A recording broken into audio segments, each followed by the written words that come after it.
नमस्कार मु ज्योतिष प्रशांत आपण मोर यही टारो कार्ड रीडिंग वीडियो को आपण मानक स्वागत करुच्ची। चलतु आज देखा आपण पार्टनर कौन करेन्ट लव इमोशन आपण प्रति अच्छी कौन लव करेन्ट लव फिलिंग्स अच्छी पूरा डिटेल देखा ये वीडियो रे। जदि आपण वीडियो को आरंभ शेष पर्यंत देखुंत ताले जानीपारे जे आपण पार्टनर आपण ठारू कौन आशा करुँच मन में आपण प्रति कौन चली सी आपण नहीं कौन भावुंट मु डिटेल आ विस्तीर्ण भाव में कहबी। जदि मो वीडियो को आप देखुं मो चैनल सब्सक्राइब करने आउ वीडियो को लाइक करने केवे मन ऋणा करेंगे ना। मु चाहूँगी आपण मान सहित जड़ित होगापी जहाँ आपणकर समस्या अच्छी आपण पार्टनर को लेकिन हो स्वास्थ्यगत समस्या को लेकिन हो कि बिजनेस रिलेटेड हो कि जहाँ भी आप चाहूँगी गोटे कैरियर रिलेटेड हो मु पूरा डिटेल कहबी। जे मोर पर्सनल रीडिंग माध्यम मोर पर्सनल नंबर देती मत आप कांटेक्ट करें मेसेज भी करें कॉल भी करें आउ मन के रिग्रेट करेंगे नहीं कि हाँ काले मत से हेल्प करेंगे न करेंगे मुझे यथेष्ट मात्रा आप हेल्प करी जोटा आम पार्टनर को लेकिन जो समस्या देखा दूचे। देखो आज जो वीडियो रे मु आपण मानक किछि कहबी जोटा कि आपण मान सहित मे भी एटा कनेक्ट हो पारे मे भी न हो पारे तथापि ट्राए करवा कि जमी आप सहित किसी जिनस कनेक्ट हम जदि आप सहित किसी कनेक्ट होमती रिलेटेड से प्रोब्लेम आप रोचे आउ से कंटाक्ट करें मु तार समस्यार समाधान बाट देखी मोर पर्सनल रीडिंग माध्यम ठीक अच्छे। चलते आज आरंभ करवा आपण पार्टनर मन आप प्रति कौन चली सी आपको नहीं कौन भावुंट आउ रियल उद्देश्य कौन मु पूरा डिटेल कहबी। देखंतु आपण पार्टनर भितर जो सुंदर भल पाइबा थिला जो सुंदर आंतरिकता थिला परस्पर भितर कौन सी परिस्थिति रे भी मन मनतार कि मतमतांतर हो नथुला परस्पर खूब भल पाती बहुत आदर करती बहुत केयर मध्य करती आउ सब बेले ना आपण पार्टनर को लेकिन जहाँ सब भावती ता सतरे परिणत होतुला जितेबले आपण पार्टनर नहीं बहुत चिंता करती हाँ मु गोटे कनक्लूजन पॉइंट रे पहुँची हाँ मु गोटे शेष स्पर्श देवी मो सारा जीवन मोर पार्टनर सहित रही आउ मो पार्टनर मोठो केवे दूरे न जाऊ कि आम भितर केवे समस्या न देखा जाऊ केवे आम भितर मनमनतार कि मतमत न हो ठीक अच्छे। आउ आपण एमती मेंटालिटी रे आपण कौन कर आगू जावाई बहुत डिसाइड कर देखु आपण चाहूँगी कि हाँ जेहेतु आपण पार्टनर आपण भितर गोटे सुंदर भल पाइबाटा थिला जो भल पाइबा को लेकिन आपण बहुत स्वप्न देखी से स्वप्न सत ही जाऊला किंतु आपण एमती किसी परिस्थिति आसला जोटा कि आपणकर सब किसी डिस्टर्बेंस होगला जोटा कि आपण भाभी पारे नहीं आपण दैनंदिन जीवन एमती गोटे विपदमय होगला आ गोटे संकटमय होगला आउ से कथा को भाविकी आपण संपूर्ण भाव में गोटे मेंटाली वीक हो गले आउ से जिनटा ना आपन को एत कष्ट दौ था से कष्टर आउ मूल्यटा से कष्टर जंत्रणाटा कई बुझती ना जी आपन जेहेतु सफर होती आपन से बुझुंट आउ जेहेतु आपन जड़े निष्ठापर लोक जड़े स्ट्रेट फॉरवर्ड लोक क्या डरती ना आउ निर्भय आप पार्टनर सहित गोटे माने रिलेशनशिप रे रही कि क्या भी आप डरती ना आप पार्टनर को भी आप बहुत खुशी रखापी भले रखापी जी जहाँ कहले भी क्या कथा क्या कथा आप शुणती ना कि क्या कथा खातिर भी करती ना आप जिते जहाँ होना कहीं आप चाहूँगी आउ हाँ आपण जी आगू जावाई मनस्थ कर डिसाइड करती आप आगू आगू जावाई बहुत बहुत प्रचेषा कर असफल होती असफल हेले भी जिते बाधा विघ्न आसिले भी जिते विपद आसिले भी आप गोड़े आड़े दे आप आगू जावाई आप पार्टनर सहित गोटे मेंटाली प्रस्तुत हो सारी जोटा कि जो भल पाइबाटा थिला जो आंतरिकता थिला जो शेष स्पर्श देवाई मन में भाभी जो आशा थिला जो आकांक्षा थिला संपूर्ण भाव में से आशा आकांक्षा एवं कुआड़े छिन्न भिन्न हो कुआड़े दूरे जामती एक परिस्थिति आसी आपण पार्टनर आप एमती मेंटाली हारास हो मेंटाली आप बहुत सफर हो जाती जहाँ को कहले भी कई विश्वास कर पारना आउ आमर पूरा कथार अच्छी ବନ ପଡ଼ିଗଲେ ସଭିଏଁ ଜାଣନ୍ତି, ମନ ପଡ଼ିଗଲେ କେହି ବି ଜାଣନ୍ତି ନାହିଁ।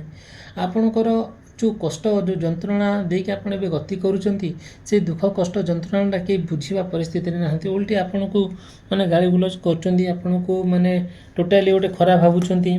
ଆଉ ଆପଣ ନା ଯେତେବେଳେ ଚାହୁଁଛନ୍ତି କି ହଁ ଯିବା ପାଇଁ, ଆଗକୁ ଯିବା ପାଇଁ, କିମ୍ବା ଆପଣ ଚାହୁଁଛନ୍ତି ଯେଉଁ ସମସ୍ୟାଟା ଆସିଛି ସେ ସମସ୍ୟାର ସମାଧାନ ବାଟ ବାହାର କରିବା ପାଇଁ, ଆଉ ସେତେବେଳେ ନା ଆପଣଙ୍କୁ ମାନେ ମେଣ୍ଟାଲି ସପୋର୍ଟ ଦେବା ବଦଳରେ ବହୁତ ହାରାସ କରି ଦିଆଯାଉଛି, ବହୁତ ଅପମାନ ମାନେ କରୁଛନ୍ତି। ଯିଏ ଆଜିକା ସମୟରେ ଆପଣଙ୍କ ନିଜର ଲୋକ କିଛି ଅଛନ୍ତି, ଆପଣଙ୍କୁ ବହୁତ ନିନ୍ଦା କରି କହୁଛନ୍ତି, ବଦନାମୀ କରୁଛନ୍ତି, ଭାରି ଖରାପ କରି କହୁଛନ୍ତି। ଆଉ ଯେତେବେଳେ ଆପଣ ଯେହେତୁ ଜଣକୁ ଭଲ ପାଇଛନ୍ତି, ଜଣକୁ ମନ ଦେଇଛନ୍ତି, ଶରୀର ଦେଇଛନ୍ତି, ହୃଦୟ ଦେଇଛନ୍ତି, ଆପଣ ତାଙ୍କୁ ଭୁଲି ପାରୁନାହାନ୍ତି। ଆଉ ଦେଖନ୍ତୁ, ଯଦି ବି ଏମିତି କିଛି ସମସ୍ୟା ହେଉଛି, ସେ ସମସ୍ୟାର ବାଟ ଆକ୍ଚୁଆଲି କ'ଣ ହେଇପାରିବ, ଆପଣଙ୍କ ସେ ବାଟ କେମିତି ଆପଣ ସେ ବାଟରୁ ସେ ବିପଦରୁ ମୁକ୍ତି ପାଇବେ, ସେଇଟା ମୁଁ ଆପଣଙ୍କୁ କହିବି ମୋର ପର୍ସନାଲ ରିଡ଼ିଂ ମାଧ୍ୟମରେ। ଯଦି ମୋ ଭିଡ଼ିଓଟି ଦେଖୁଛନ୍ତି, ମୋ ଭିଡ଼ିଓକୁ ଲାଇକ୍ କରି ମୋ ଚ୍ୟାନେଲ୍ ସବସ୍କ୍ରାଇବ୍ କରିବା ପାଇଁ କେବେ ଭୁଲିବେ ନାହିଁ। ଆଉ ମୁଁ କହିବି, ଆପଣ ଯେଉଁ ସ୍ୱପ୍ନ ଦେଖିଛନ୍ତି ଆପଣ ପାର୍ଟନରକୁ ନେଇକି, ଆଉ ସେ ସ୍ୱପ୍ନ ଆପଣଙ୍କର ପୁରା ହେବ, ଅବଶ୍ୟ ହେବ। ଆଉ ସେଇ ଈଶ୍ୱର ହିଁ ଆପଣଙ୍କର ସମସ୍ୟାର ସମାଧାନ ବାଟ ବାହାର କରିବେ। ଆପଣ ଭାବିପାରିବେନି କେମିତି ଆପଣ ଆପଣଙ୍କ ଦୈନନ୍ଦିନ ଜୀବନରେ ଆଉ ଯେଉଁ ଆପଣ ଯାହା ଆଶା କରୁଛନ୍ତି ସେ ଆଶାଟା ଆଶାରେ ରହିଯାଉଛି। ଆପଣ ଚାହୁଁଛନ୍ତି କି ଆପଣ ପାର୍ଟନର ସହିତ ବହୁତ ବାଟ ଯିବା ପାଇଁ କଷ୍ଟ ହେଉଛି ସତ, କିନ୍ତୁ ଆପଣ କ'ଣ କରୁଛନ୍ତି, ମାନେ ବହୁତ ବିପଦମୟ ସଙ୍କଟମୟ ହେଇଯାଇଛି ପରିସ୍ଥିତିରେ ଆପଣ ଆପଣଙ୍କ ପାର୍ଟନରକୁ ନେଇକି ଯାହା ପରିସ୍ଥିତି ଆସିଥିଲା ତାର ଆଉ ସଙ୍କଟପୂର୍ଣ୍ଣ ହେଇଯାଇଛି। ଧୀରେ ଧୀରେ ସେଇ ପରିସ୍ଥିତିକୁ ଆକ୍ଷେପ କରି ଆପଣଙ୍କ ପାର୍ଟନର ଆପଣଙ୍କୁ ଛାଡ଼ି ଦେଇଛନ୍ତି, ଆଉ ଦୂରେଇ ଚାଲି ଯାଇଛନ୍ତି। ଆପଣଙ୍କ ସହିତ ଏବେ କିଛି କଣ୍ଟାକ୍ଟ ହିଁ ନାହିଁ, କିଛି କଣ୍ଟାକ୍ଟ କରିବା ପାଇଁ ଚାହୁଁନାହାନ୍ତି, କି ତାଙ୍କ ମନ ଏମିତି ଭାବରେ ପରିବର୍ତ୍ତନ ହେଇଛି ଯେଉଁ ପରିବର୍ତ୍ତନଟା ଆପଣ ଚାହିଁଲେ ବି ତାକୁ ରେକ୍ଟିଫାଏ କରିବା ପାଇଁ କରିପାରୁନାହାନ୍ତି। ଆଉ ଆପଣ ଯେତେ ବୁଝେଇଲେ ବି ସେ ବୁଝୁନାହାନ୍ତି। ସବୁବେଳେ ନା ତାଙ୍କ ମନରେ ଯେତେ ପ୍ରଶ୍ନ ଆସୁଛି, ଆପଣ ସେ ସବୁ ପ୍ରଶ୍ନର ଉତ୍ତର ଆପଣ ଦେବା ପାଇଁ ପ୍ରସ୍ତୁତ ଅଛନ୍ତି, ତାକୁ ଆପଣ ବୁଝାଉଛନ୍ତି, ସେ ବୁଝିକି ଅବୁଝା ଭଳିଆ ହେଉଛନ୍ତି। କାହିଁକି ଏମିତି ହେଉଛନ୍ତି ଆକ୍ଚୁଆଲି? ଆଉ ଆପଣ ଚାହୁଁଛନ୍ତି, ଦେଖନ୍ତୁ, ଆପଣ ଏମିତି ସବୁ ମିଳନ ହେବା ପାଇଁ ଚାହୁଁଛନ୍ତି, ହଁ ଯାହା ହେଉନା କାହିଁକି ଆମ ଭିତରେ ଗୋଟେ ସୁନ୍ଦର ସମ୍ପର୍କଟା ଯେଉଁ ଅଛି ସେ ରହୁ। ଆଉ ଆପଣଙ୍କ ଆନ୍ତରିକତା ଇଚ୍ଛା ଅଛି ତାଙ୍କ ସହିତ ମିଳନ କରିବା ପାଇଁ, ମିଶିବା ପାଇଁ, ଉଠିବା ପାଇଁ, ବସିବା ପାଇଁ, ଆଉ ଯେଉଁ ଇଚ୍ଛା ଶକ୍ତି ଅଛି, ଯାହା ଅଛି, ଆପଣ ସେଇ ଜିନିଷଟାକୁ ନା ଆପଣ କହୁଛନ୍ତି ସତ, ଭାବୁଛନ୍ତି ସତ, ବଟ୍ କଲା ବେଳକୁ କଷ୍ଟ ହେଉଛି। କାହିଁକି କଷ୍ଟ ହେଉଛି ଜାଣନ୍ତି ନା? ଆପଣଙ୍କ ପାର୍ଟନର ଯେତେବେଳେ ବୁଝୁନାହାନ୍ତି, ଶୁଣୁନାହାନ୍ତି, ଆଉ ଆପଣଙ୍କ ସମ୍ପର୍କ ଭିତରେ ବହୁତ ଦୂରତା ସୃଷ୍ଟି ହେଉଛି, ଏବେ କୌଣସି କଣ୍ଟାକ୍ଟ କରିବା ପାଇଁ ସେ ଚାହୁଁନାହାନ୍ତି। ଆଉ ଧୀରେ ଧୀରେ ଆପଣ ଆପଣଙ୍କ ପାର୍ଟନରକୁ ନେଇକି ଯାହା ସବୁ ମାନେ ଯାହା ଭାବୁଛନ୍ତି, ଯାହା କରିବାକୁ ଚାହୁଁଛନ୍ତି, ଆଉ ସେ ଭାବନା ରହିଯାଉଛି, ଆଉ ଯାହା ଚାହୁଁଛନ୍ତି କରିବାକୁ କରିପାରୁନାହାନ୍ତି, ଇଚ୍ଛାରେ ରହିଯାଉଛି। ଆଉ ଏମିତି ଯେତେବେଳେ ପରିସ୍ଥିତି ଆସି ପହଞ୍ଚି ଯାଉଛି, ଆପଣ କ'ଣ କରାଯିବ ଆଉ ଭାବି ବି ହେଉନି। ହଁ, ମଣିଷ ଏମିତି ଥିଲା, ଏମିତି ସଡନ୍ କାହିଁକି ପରିବର୍ତ୍ତନ ହେଲା? ଯେତେବେଳେ ଆପଣ ପାର୍ଟନରକୁ ସବୁ କଥା ଖୋଲିକି କୁହନ୍ତି ଯେ ତମେ ଏମିତି କାହିଁକି ହେଉଛ, ତମ ମନରେ ଆକ୍ଚୁଆଲି କ'ଣ କ'ଣ ଚାଲିଛି, ତମର ଇଚ୍ଛା କ'ଣ ମୋତେ କୁହ। ବାସ୍ ସେ ଯେତେବେଳେ କହୁଛନ୍ତି, ଯେଉଁ 12 ପ୍ରକାର 17 ପ୍ରକାରିଆ କଥା କହୁଛନ୍ତି, ସମ୍ପୂର୍ଣ୍ଣ ଭାବରେ ଆପଣଙ୍କଠାରୁ ଦୂରେଇ ଯିବା ପାଇଁ ସେ ପୁରା ଡିସାଇଡ଼୍ କରିଦେଇଛନ୍ତି। ଯେଉଁଟାକି ତାଙ୍କ ମନରେ ଏମିତି ପ୍ରକାର ବିସ୍ମିତ କଥା ଆସି ଜୁଟୁଛି, ଯେଉଁଟା ଭାବି ହେଉନି କ'ଣ ସବୁ କ'ଣ ସେ ସବୁ କହିଯାଉଛନ୍ତି। ଏତେ ସୁଦ୍ଧା ଏତେ କଲେ ବି, ଏତେ ଭଲ ପାଇଲେ ବି, ଏତେ ସେବା ଶୁଶ୍ରୂଷା କଲେ ବି, ଏତେ ତାଙ୍କ ସହିତ ମିଳାମିଶା କଲେ ବି ସେ ସବୁ କିଛି ଭୁଲିଗଲେ। ଶେଷରେ ମୋତେ ଆପଣଙ୍କୁ ସେ ଗାଳି କରୁଛନ୍ତି। ଯେତେବେଳେ ଆପଣଙ୍କୁ ସେ ଗାଳି କରୁଛନ୍ତି, ଆପଣଙ୍କୁ ସେ ଦୂରେଇ ଯିବା ପାଇଁ କହୁଛନ୍ତି, ଆପଣଙ୍କ ସହିତ କୌଣସି ରିଲେସନରେ ନ ରହିବା ପାଇଁ ସେ ଆପଣଙ୍କୁ ମାନେ କ'ଣ ଘୃଣା କରୁଛନ୍ତି, ସେଥିପାଇଁ ମନରେ କେବେ ଦୁଃଖ କରିନାହାନ୍ତି। ଆଉ ଏତିକି ଆପଣ ଚାହୁଁଛନ୍ତି, ଯେହେତୁ ଆପଣ ଷ୍ଟ୍ରେଟ୍ ଫରୱାର୍ଡ଼, ଆପଣଙ୍କ କଥାରେ ଗୋଟେ କ୍ଲାରିଟି ଅଛି, ଆପଣଙ୍କ କଥାରେ ଗୋଟେ ମାଧୁର୍ଯ୍ୟତା ଅଛି, ଆପଣଙ୍କ କଥାରେ ଗୋଟେ ମାନେ କ'ଣ ଓଜନ ଅଛି, ସେଥିପାଇଁ ତାଙ୍କ ମନରେ କିଛି ଆପଣଙ୍କ ପ୍ରତି ଭୟ ରହୁଛି ସତ, କିନ୍ତୁ ସେ ଆପଣଙ୍କଠାରୁ ଜାଣି ଶୁଣି ମାନେ ଦୂରେଇ ଯିବା ପାଇଁ, ଆପଣଙ୍କ ସହିତ ରିଲେସନସିପ୍ରେ ନ ରହିବା ପାଇଁ ଏସବୁ ବାହାନା କରୁଛନ୍ତି, ଯେଉଁଟାକି ଆପଣଙ୍କୁ ଭାରି ଖରାପ ଲାଗୁଛି, ଭାରି କଷ୍ଟ ଲାଗୁଛି। ହେଲେ କ'ଣ ହେବ? ଆପଣ ସେସବୁ ଜିନିଷକୁ ସମ୍ପୂର୍ଣ୍ଣ ଭାବରେ ଛାଡ଼ି ଦେଇ ଆପଣ ଚାହୁଁଛନ୍ତି ଆପଣ ପାର୍ଟନରକୁ ଯେମିତି ନିଜର କରି ରଖିବା। ହଉ, ମନ ଦୁଃଖ ହେଲେ ବି, ବିପଦ ଆସିଲେ ବି ଯେତେ ଯାହା ସମସ୍ୟା ହେଉନା କାହିଁକି ଆପଣ ତାଙ୍କୁ ନ ଛାଡ଼ିବା ପାଇଁ ଆପଣ ମେଣ୍ଟାଲି ପ୍ରସ୍ତୁତ। ଆଉ ଯୁଆଡ଼େ ସିଏ ଥାଆନ୍ତୁ ନା କାହିଁକି, ଯେତେ ବଡ଼ ବିପଦ ହେଉନା କାହିଁକି, ଯେତେ ପ୍ରକାର ଆପଣ ବଦନାମୀ ହୁଅନ୍ତୁ ନା କାହିଁକି, ବାସ୍ ଆପଣଙ୍କର ଲକ୍ଷ୍ୟ ହେଲା ଆପଣ ତାଙ୍କୁ ମାନେ ପାଖରେ ରଖିବା, ଜୀବନସାଥୀ କରି ରଖିବା ପାଇଁ ଆପଣ ନା ପ୍ରତିଜ୍ଞାବଦ୍ଧ। ଦେଖନ୍ତୁ, ଯଦି ମୋ ଭିଡ଼ିଓଟି ଭଲ ଲାଗୁଛି ମୋ ଭିଡ଼ିଓଟି ଆପଣ ଲାଇକ୍ କରିବେ, ମୋ ଚ୍ୟାନେଲ୍ ସବସ୍କ୍ରାଇବ୍ କରିବେ। ଯଦି ମୋ ଭିଡ଼ିଓ ଆପଣ ଦେଖୁଛନ୍ତି ଶୁଣୁଛନ୍ତି ତାହେଲେ ମୋ କଥା ଏଠି ଆପଣଙ୍କୁ କେଉଁଠି ଭୁଲ ଭାଲ ଲାଗୁଛି କିମ୍ବା ମୁଁ ଆପଣଙ୍କର କ'ଣ ଯେତିକି ଆପଣ ଚାହୁଁଛନ୍ତି ଆପଣ ଯଦି ସାଟିସ୍ଫାଏ ନ ଲାଗୁଛି ମୋ କଥା ଶୁଣିକି ମୋ ଭିଡ଼ିଓ ଦେଖିକି, ତାହେଲେ ମୋତେ ଆପଣ କମେଣ୍ଟ ମାଧ୍ୟମରେ ହେଉ କିମ୍ବା ମେସେଜ୍ ମାଧ୍ୟମରେ ହେଉ କିମ୍ବା କଲ୍ ମାଧ୍ୟମରେ ହେଉ ମୋତେ କହିବେ କ'ଣ ମୋର କେଉଁ ଜିନିଷଟା ମୋର ଆପଣଙ୍କୁ ପସନ୍ଦ ଆସୁନି, କେଉଁଟା ମୋର ଭୁଲ ଲାଗୁଛି। ଆପଣମାନେ ହେଲେ ମୋର ଗୋଟେ ମାନେ ସପୋର୍ଟର ମୁଁ ଭାବୁଛି। ଆଉ ଆପଣମାନେ ଚାହିଁଲେ ମୁଁ ବେଟର୍ ମାନେ ଆଉ ଟିକେ ମାନେ ଭଲ ହେଇପାରିବ। ଆପଣଙ୍କ ପାର୍ଟନରକୁ ନେଇକି ଯେଉଁ ଭିଡ଼ିଓ ବନାଉଛି ତା ଆଉ ଟିକେ ବେଟର୍ ହେଇପାରିବ। ଆପଣମାନଙ୍କର ସଜେଷ୍ଟ, ଆପଣମାନଙ୍କର ଗୋଟେ ଭଲ ପାଇବା ମୋତେ ନିହାତି ଆବଶ୍ୟକତା।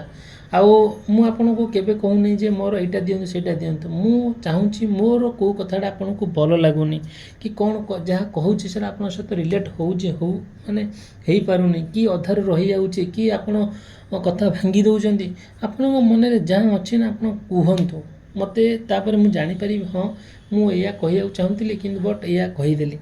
ଆଉ ଠିକ୍ ଅଛି, ଆପଣମାନଙ୍କର ସପୋର୍ଟ ନିହାତି ମୋର ଦରକାର। ମୁଁ ଆପଣମାନଙ୍କର ଭଲ ପାଇବା, ଆପଣମାନଙ୍କର ଆଶୀର୍ବାଦ, ଆପଣମାନଙ୍କର ସ୍ନେହ ଶ୍ରଦ୍ଧା ମୋର ନିହାତି ଆବଶ୍ୟକତା। ମୁଁ ଚାହୁଁଛି ଆପଣମାନଙ୍କର ସେ ହିଁ ଆଶା ହିଁ କରୁଛି। ଠିକ୍ ଅଛି, ଭିଡ଼ିଓଟି ଆମେ କଣ୍ଟିନ୍ୟୁ କରିବା।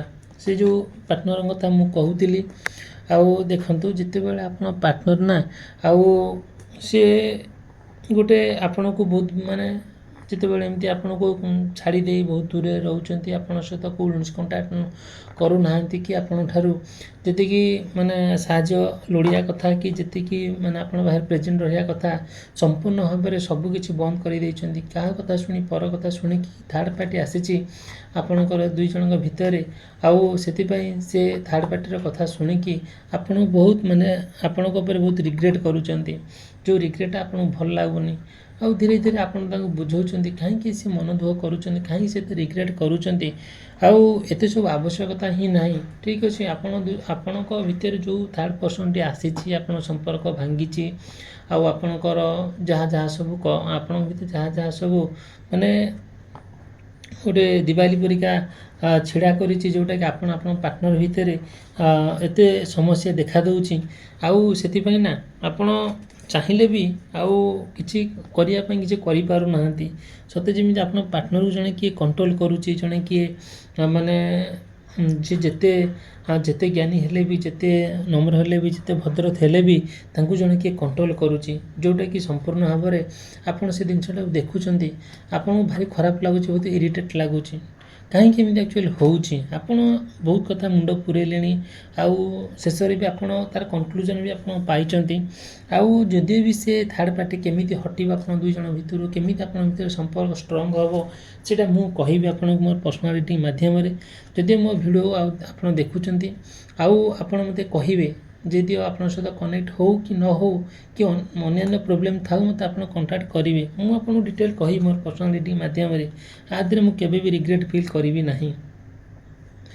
ଆଉ ଦେଖନ୍ତୁ ସବୁବେଳେ ନା ଆଉ ଯେତେବେଳେ ଆପଣ ତାଙ୍କ କଥା ଶୁଣୁଛନ୍ତି ଆପଣଙ୍କୁ ପୁରା ଏକ୍ଜାକ୍ଟ ଲାଗୁଛି ଗୋଟେ ହ୍ୟାଙ୍ଗଡ୍ ମ୍ୟାନ୍ ପରି, ଗୋଟେ ପାଗଳ ପରି ଲାଗୁଛି, ବହୁତ କଷ୍ଟ ଲାଗୁଛି, ବହୁତ ମାନେ ଆପଣଙ୍କ ମାନେ କ'ଣ ଆପଣ ଯେଉଁ ଦୈନନ୍ଦିନ ଜୀବନ ଚଳିବା ପାଇଁ ବହୁତ ବାଧାପ୍ରାପ୍ତ ହେଉଛି। ଆପଣ ଭାବିପାରୁନାହାନ୍ତି, ଆପଣ ଯେତେବେଳେ ମେଣ୍ଟାଲି ହାରାସ୍ ହେଇଯାଉଛନ୍ତି ନା ଆଉ ଆପଣ ପାର୍ଟନରଙ୍କ ପାଇଁ, ସେତେବେଳେ ଭାବି ହେଉନି ଯେ କାହିଁକି ଏମିତି ହେଉଛି। ଆଉ ଠିକ୍ ଅଛି, ଯଦି ମୋ ଭିଡ଼ିଓଟି ଆପଣଙ୍କୁ ଭଲ ଲାଗୁଛି ମୋ ଭିଡ଼ିଓକୁ ଲାଇକ୍ କରି ଚ୍ୟାନେଲ୍ ସବସ୍କ୍ରାଇବ୍ କରିବା ପାଇଁ କେବେ ଭୁଲିବେ ନାହିଁ। ଭିଡ଼ିଓଟି ସମାପ୍ତ କରି ରହିଲି, ଧନ୍ୟବାଦ, ନମସ୍କାର।